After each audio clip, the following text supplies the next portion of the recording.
waxaan codsanaynaa horumarka in siyaasadda laga saaro hal la kala saaro horumarka iyo siyaasadda waa in la kala saaro isma yeelan karaan waxaa ka sii daran intaa waxaan ognahay xukuumadihii istabajooga ahaa ee Soomaaliya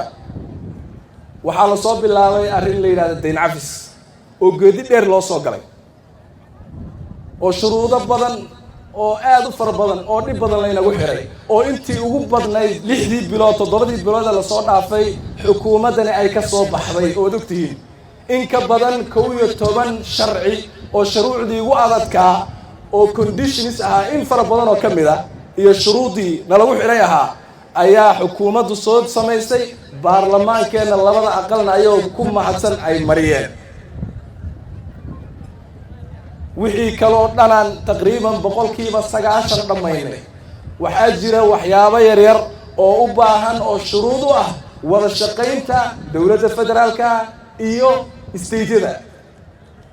wasaaradooda maaliyadda dhammaan inta kale wasaaradaha maaliyaddu way wada shaqeeyaan marka laga reebo Puntland haddii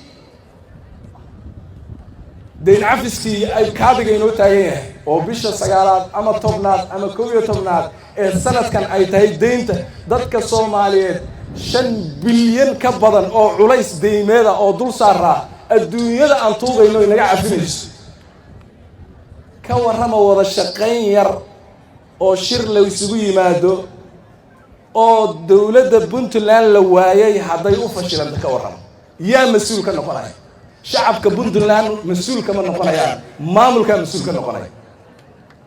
arrintaas haday dhacdo waxay noqon doontaa arrin taariikhda gasho taariikh madow ah bay noqonaysaa waxaan sheegayaa dadka Soomaaliyeed ee reer Puntland walaalaha isimada siyaasiyiinta aqoon-yahanada civil society-ga waa dad bisil oo xog ogaal ah oo wax walba waxaan leeyahay ma mudnidin taariikh madow in Puntland ay ku qoranto ma mudnidin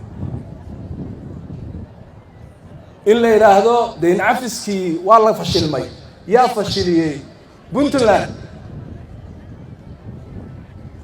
lama qaadan kara taas